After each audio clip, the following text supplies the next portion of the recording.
नमस्कार दोस्तों, मेरा नाम अशोक कुमार है और मैं नोएडा में रहता हूँ। और मैं ये बात कहना आज चाह रहा हूँ, बहुत ज़रूरी, जो आप लोगों सब लोग परेशान हैं इस बातों से, उसी बात पे आज हम बात करेंगे कि यदि हम कहीं भी हमारा कोई भी लड़ाई से, झगड़ा से, या कोई ज़मीन का विवाद, या हमने कोई कंपनी वाला पैसा नहीं दिया उस विषय में, या किसी भी विषय में हम केस करते हैं, तो एक तो हमारे को पैसा लेता है, वकील भी लेता है और फीस भी कोर्ट की जाती है।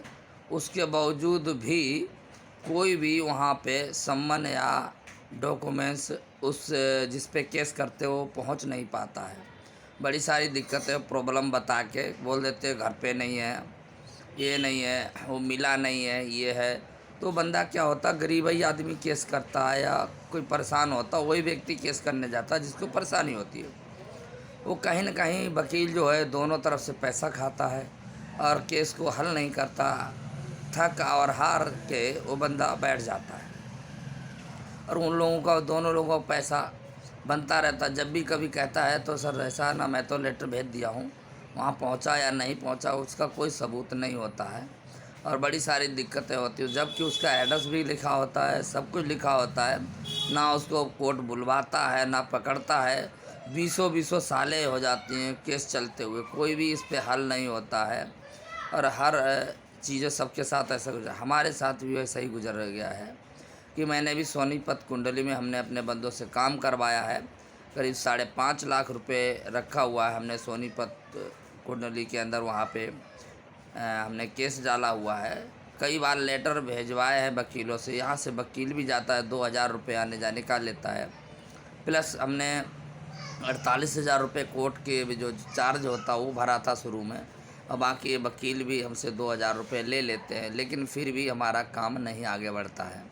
यही हम गाड़ी चलाते हैं तो कितनी सुविधाओं के साथ हमारा चालान भी घर पे आ जाता है, एड्रेस भी मिल जाता है और सब कुछ तुम्हारे कंप्यूटर पे भी दिखाई देता है। और हम लोगों को नहीं भरते हैं तो एक तरफ़ा आपको और प्लांटी के साथ चालान भरना पड़ेगा और सारा एक तरफ़ा फ़ैसला करके, वो चाहे रेड लाइट पे गाड़ी हो या ना हो, कहीं से भी फ़ोटो खींच के डाल दिया जाता है उस पर, और उस पर चालान आपके बिना किसी जानकारी के, बिना किसी बात के आपके घर पे, आपके मोबाइल पे OTP सब कुछ आ जाता है। क्या ये फैसिलिटी हमारे कोर्ट में नहीं होना चाहिए?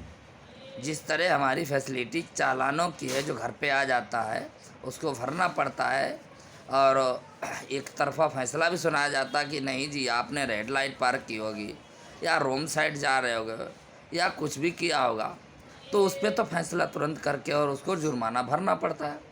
क्या हमारा कोर्ट हमारी बातों को नहीं सुनेगा? क्या इतने 20-20 साल, 10-10 साल साथ क्यों होते रहते? बंदे का जैसे ही उसका पड़ा है, महीने 2 महीने में उसकी सुनवाई होनी चाहिए, उसको बंदे को पकड़ना चाहिए, आमने सामने करवाना चाहिए, रीज़न पूछना चाहिए गलत और सही का, और डिसीजन फ़ैसला करना चाहिए ताकि गरीब आदमी परेशान ना हो। और जब भी कोई केस करता है तो परेशान होके ही करता है, उस परेशानी का हल कोई नहीं निकालने के लिए बैठता है। और भी कई चीज़ों हैं, हम आधार कार्ड या पैन कार्ड बनवाने जाते हैं तो बहुत ज़्यादा परेशान किया जाता है और वहाँ नहीं बनता है, और पैसे भी मांगते हैं, पैसे भी देने पड़ते हैं, लेकिन फिर भी नहीं बनता है। क्या जगह जगह ठेके खुले हुए हैं? क्या जगह जगह हम सब चीज़ की सुविधाएं हैं, ठेके की, चालान भरने की, ऑनलाइन सब कुछ करने की है? क्या ऑनलाइन हमारा ये भी तो होना चाहिए कि हमारा पैन कार्ड, आधार कार्ड, सारा कुछ तुरंत मुझे मिले, सारा कुछ मिले, ऐसे भी सुविधा होना चाहिए। नहीं जी, उस बैंक में जाओ तब आपका आधार कार्ड बनेगा, वो भी आज 20 ही बनाएंगे, हम इससे ज़्यादा बनाएंगे ही नहीं।